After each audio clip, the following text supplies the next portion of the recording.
Presenting Civil Guruji app available in Google Play Store. Download now.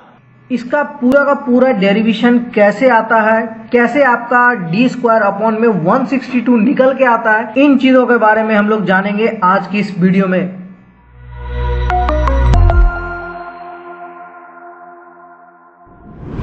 मैं engineer Amarendra Bharati, corporate trainer और आपके लिए civil गुरुजी। तो चलिए शुरू करते हैं ये वीडियो बिना किसी देरी के। जैसा कि दोस्तों हम लोग साइट पे जाते हैं, साइट पे आपके बहुत सारे स्टील होंगे या फिर आप कहीं से जब आप किसी भी ट्रेडर्स के पास जाके आप अपनी स्टील की रिक्वायरमेंट निकालते हो कि मुझे इतना स्टील चाहिए, तो आप उस स्टील का वेट किस तरीके से चेक कर सकते हैं। और चेक करने का जो हमारा फॉर्मूला आता है, जो कि बहुत ज्यादा आपके इंटरव्यू क्वेश्चन में भी पूछा जाता है, डी स्क्वायर अपॉन 162, ये यूनिट वेट होता है। मतलब 1 मीटर की अगर मैं बात करूं, यहाँ पे आपको एक रॉड दिख रहा होगा, इस रॉड की लंबाई अगर मैं 1 मीटर लूं, इसका यूनिट वेट निकल के आएगा डी स्क्वायर अपॉन में 162। तो इन चीजों को हम समझते हैं।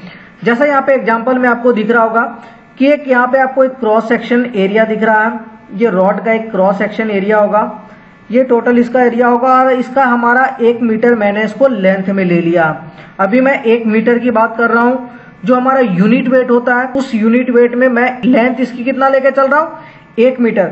एरिया में अगर मैं इसकी लेंथ से मल्टीप्लाई कर देता हूं तो क्या ये मेरे बार का वॉल्यूम निकल के आ जाएगा? तो जी हाँ दोस्तों, वॉल्यूम यहाँ पे हम इसको आसानी से लिख सकते हैं, एरिया इनटू लेंथ। और यहीं पे अगर मैं इसकी डेंसिटी की बात करूं तो हमारा जो स्टील का डेंसिटी होता है, ये भी फ्रीक्वेंटली आस्क्ड क्वेश्चंस हैं आपके इंटरव्यू में कि स्टील की डेंसिटी कितनी होती है। तो जी हाँ दोस्तों, आपको पता होना चाहिए स्टील की डेंसिटी 7850 केजी पर मीटर क्यूब होता है। तो चलिए दोस्तों, अब सीखते हैं इसकी डेरिवेशन के बारे में। जैसे कि मैं वेट की बात करूं तो इंजीनियर्स आप लोग को इतना पता होगा कि वेट का फॉर्मूला क्या होता है, weight equal to volume into density. अगर मैं यहाँ पे स्टील की डेंसिटी से उसकी वॉल्यूम से मल्टीप्लाई कर देता हूं तो यहाँ मुझे जो हमारा स्टील रॉड है उसका वेट निकल के आ जाएगा। तो चलिए बढ़ते हैं आगे। अब यहाँ पे हमारा जो वॉल्यूम है, इस वॉल्यूम को अभी जस्ट पिछले स्लाइड में भी मैंने देखा था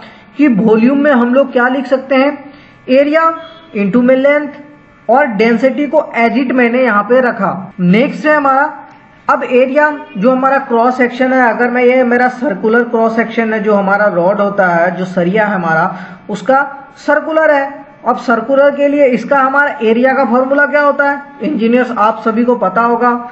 तो यहाँ पे एरिया का फॉर्मूला निकल के चला आता है पाई अपॉन में 4 इंटू में डी स्क्वायर। और यहाँ पे अगर मैं इसकी लेंथ की बात करूं, यहाँ पे हमेशा यूनिट वेट की बात कर रहा हूं यहाँ पे, तो यूनिट वेट में मैंने क्या ले रखा है, कितना बताया था मैंने आपको कि आपको 1 मीटर लेकर चलना है। तो मैंने यहाँ पे 1 मीटर ले लिया।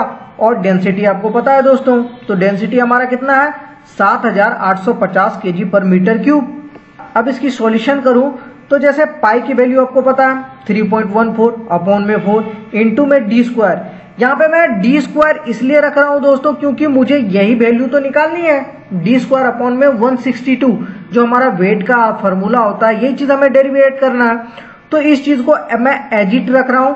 और यहाँ पे जो हमारा 1 मीटर है, जो 1 मीटर था, उसको मैंने यहाँ पे चेंज कर लिया mm में, मिलीमीटर में। तो आपको पता होगा दोस्तों 1 मीटर में 1000 मिलीमीटर होते हैं। सेम उसी तरीके से यहाँ पे मैंने क्या किया, 7850 केजी पर मीटर क्यूब को, उस मीटर क्यूब को मैंने यहाँ पे 1000 mm into 1000 mm into 1000 mm लिखा। अब ऐसा क्यों दोस्तों, क्योंकि आप यहाँ पे देखिए मीटर क्यूब को मैं किस तरीके से लिख सकता हूँ, meter into meter into meter. अब 1 मीटर में कितना होता है, 1000, तो यहाँ पे हमारा 3 मीटर हो गया, इसलिए हमने यहाँ पे 1000 mm into 1000 mm into 1000 mm से इसको डिवाइड कर दिया। अब देखते हैं दोस्तों, तो यहाँ से जो मेरा वैल्यू निकल के आता है, डी स्क्वायर को मैंने एज इट रखा और इसको पूरा का पूरा सॉल्यूशन कर लिया। तो सॉल्यूशन करने के बाद इसकी वैल्यू निकल के आती है आपको 0.0061625। अब मैं इसको किस तरीके से लिख सकता हूं, अगर मैं दोनों में डिवाइड बाय 1 करूं, डी स्क्वायर अपॉन में 1, या फिर 0.0061625 अपॉन में 1, तो यहाँ पे कोई भी वैल्यू चेंज नहीं होने वाली है। क्योंकि मैं दोनों को 1 से डिवाइड कर रहा हूं और 1 से किसी भी चीज को डिवाइड करने के बाद वो वैल्यू एज इट वही रहती है। अब इसको मैं इस तरीके से भी लिख सकता हूं। इसको इजिली समझने के लिए मैं आपको यहाँ पे लिखा हुआ हूं डी स्क्वायर अपॉन में 1 अपॉन में मैं 0.0061622 अपॉन में 1। और मैं इसको किस तरीके से लिख सकता हूं, डी स्क्वायर अपॉन में 1 अपॉन में 0.0061622। यह कैसे आया दोस्तों, जैसे कि डी स्क्वायर अपॉन में 1 था डिवाइड बाय 0.0061622 अपॉन में 1 था।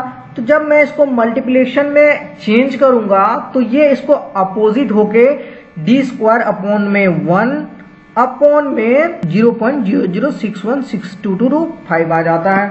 और इसको हम लोग सॉल्यूशन करेंगे तो इसकी वैल्यू निकल के आती है आपको डी स्क्वायर अपॉन में 162.29।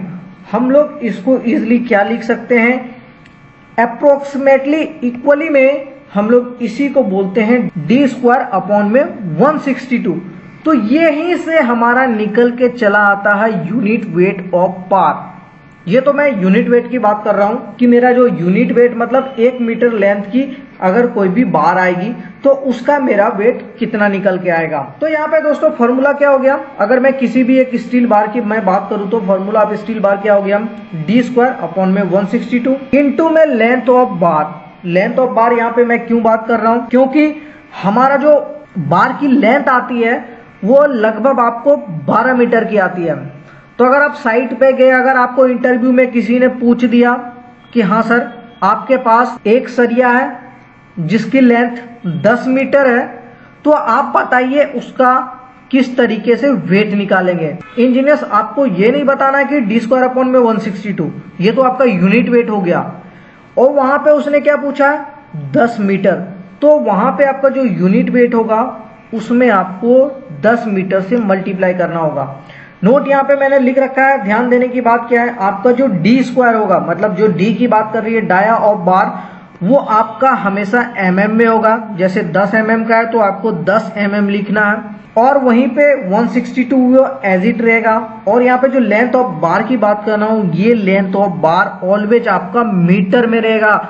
दोस्तों ये चीज ध्यान में रखने वाली चीज है, यहाँ पे आपका जो डायमीटर होगा वो mm में होगा और आपका जो लेंथ ऑफ बार जो होगा वो आपका मीटर में आएगा।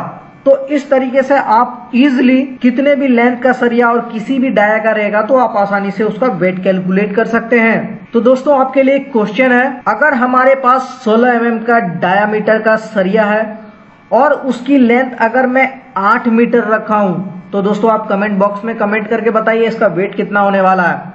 दोस्तों अगर आपको ये वीडियो अच्छा लगा हो तो इस वीडियो को अपने दोस्तों के साथ शेयर करें, वीडियो को लाइक करें और अगर आप हमारे चैनल पर नए हैं तो हमारे चैनल को सब्सक्राइब करें।